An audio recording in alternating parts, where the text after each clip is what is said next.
अस्सलाम वालेकुम dear students, जैसा कि आपने एग्ज़ाम दिया होगा तो उम्मीद है आप सबको अच्छा ही पेपर हुआ होगा। देखो, अगर बायोलॉजी का सेक्शन में देखूँगा तो पहला क्वेश्चन क्या आया था।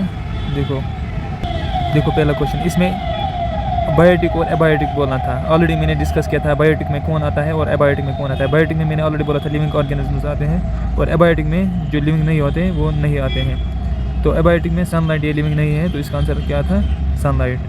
देखो ये क्वेश्चन भी मैंने ऑलरेडी डिस्कस किया था कि क्यों फादर की वजह से वो डिटरमाइन होता है।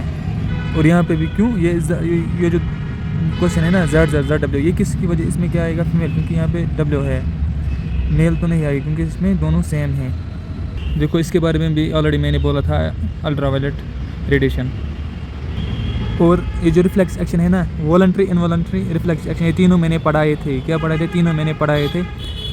तो इसका सही जवाब क्या है, रिफ्लेक्स एक्शन का है ये withdrawing hand from A hot object. ये तीनों मैंने पढ़ाए थे अच्छे से।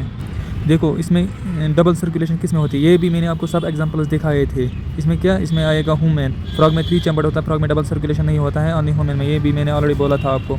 और फिर मेंडेलस डायहाइब्रिड, ये मैंने आपको बोला था कि ये डायरेक्टली याद करना, इसमें ज़रूर क्वेश्चन आएगा। और यहाँ पर भी मैंने कसकटा के बारे में बोला था, ये जो एक कसकटा, ये जो पैरासाइट प्लांट है ना, ये भी मैंने ऑलरेडी बोला था। तो देखो मोनोहाइब्रिड क्रॉस, ये भी ऑलरेडी मैंने बोला था। देखो यहाँ पे मैंने क्या बोला था, ऑलरेडी मैंने डिस्कस किया हुआ था कि जिसमें एक पेरेंट होता है ना, तो उसमें क्या होता है, उसमें उतनी ज़्यादा वेरिएशंस नहीं होती हैं। जिसमें सेक्सुअल रिप्रोडक्शन होते हैं तो उसमें वेरिएशन आती है। और मेंडेलस लॉ स्टेट से भी मैंने ऑलरेडी बोला था, लॉ ऑफ सेग्रीगेशन। देखो बायोडिग्रेडेबल, नॉन बायोडिग्रेडेबल, ये भी ऑलरेडी मैंने बोला था, समझाया था ऑलरेडी। और हार्मोन्स के बारे में भी मैंने ऑलरेडी डिस्कस किया हुआ था। ये देखो यहाँ पे भी देखो सेक्सुअली ट्रांसमिटेड डिजीज़, इसमें भी मैंने आपको अच्छे से पढ़ाया था।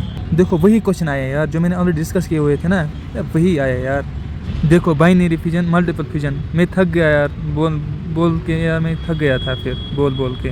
बाइनरी फिजन, मल्टीपल फिजन, ये भी मैंने बोला था ऑलरेडी, ये क्वेश्चन भी डिस्कस किया हुआ था मैंने। तो ये भी मैंने डिस्कस किया हुआ था, अब खुद देखना।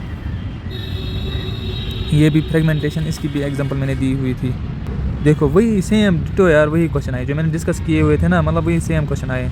देखो यहाँ पे ये मैंने कैसे एक्सप्लेन किया था यार, देखो कैसे मैंने ये एक्सप्लेन किया था।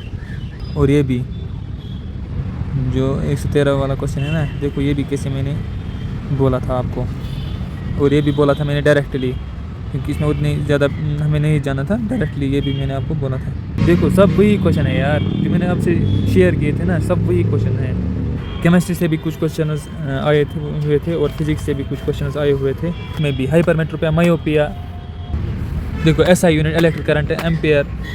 और यहाँ पे ये पोटेंशियल डिफरेंस, इसका अब यार इसमें ये जो पेपर है ना, इसमें ये जो पेपर है ना, तो इसमें क्या मैंने बहुत कुछ डिस्कस किया हुआ था ऑलरेडी 2 दिन के अंदर। आसान नहीं है यार, 2 दिन के अंदर मैंने इतना डिस्कस किया था, 2 दिन के अंदर मैंने इतना डिस्कस किया हुआ है।